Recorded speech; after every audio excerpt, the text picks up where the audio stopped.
After becoming the first Filipino to qualify for the Tokyo Olympics, pole vaulter EJ Obiena is off to even greater heights. He won silver in a tournament in Italy last week, his first taste of action since the 2019 Southeast Asian Games. Let's find out how EJ stays in shape in the new normal. He joins us now live from Formia, Italy. EJ, thank you so much for joining us on The Final Word, and congratulations for winning the silver medal. Thank you very much for having me. So EJ, what does it feel like to be back in competition? Amazing, amazing. I've missed this. It's been a really long time. I think 7 months without competition is a tough time. And it's nice that the competition are coming back. So I kind of have some sense of direction of what I'm actually preparing for. And of course, the ultimate goal is 12 months from now, the Tokyo Olympics. But how did you train for this event?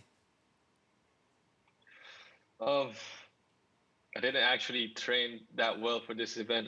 Wasn't really prepared to compete. I would say I was was more of a dry run of how everything is. We've been just training and just trying to focus on improving ourselves, like each day that we train. There's not really like a set of competition that we know that we're gonna do because things are getting canceled, things are getting moved. To be honest, it was a last-minute decision to actually take part in this competition. We decided to do this because I'm having a big one in the next few days, in August 14. So we want to know where we at in training and how I do in competition because I've been out of it for a really long time. And of course, EJ, you are training in Italy. You've been there since December 2019. And Italy used to be the epicenter of the coronavirus pandemic. What is the situation like right now where you are? And are there tracks, gyms where you can train? Now it's actually back to almost normal. I'll say almost normal because the people are still wearing masks. They're still taking social distancing. They're cautious, which is, I think, the right thing to do. But competitions are starting out. The stadium has been open for 2 months now.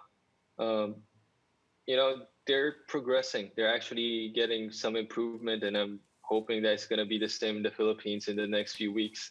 Hopefully the next few days.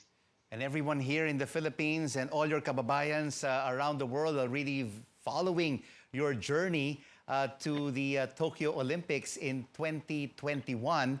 But tell us, in this competition, you cleared 5.45 meters. What is your eventual goal? What height would you like to achieve before the Olympic Games?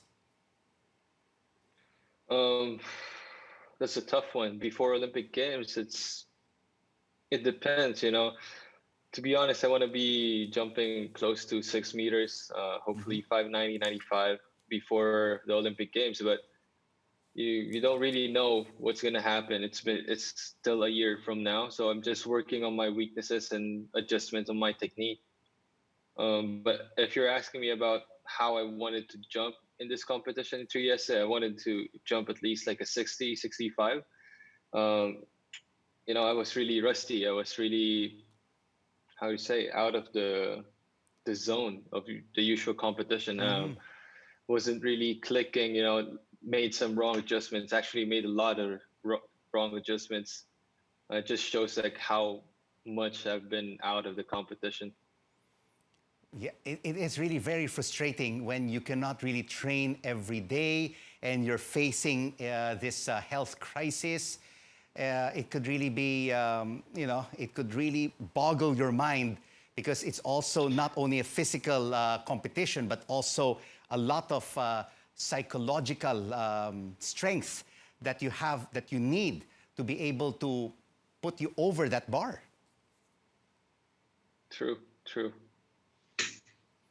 But tell us, EJ, how did you get into pole vaulting? How did you fall in love with pole vaulting? How did this all start? My dad is a pole vaulter before.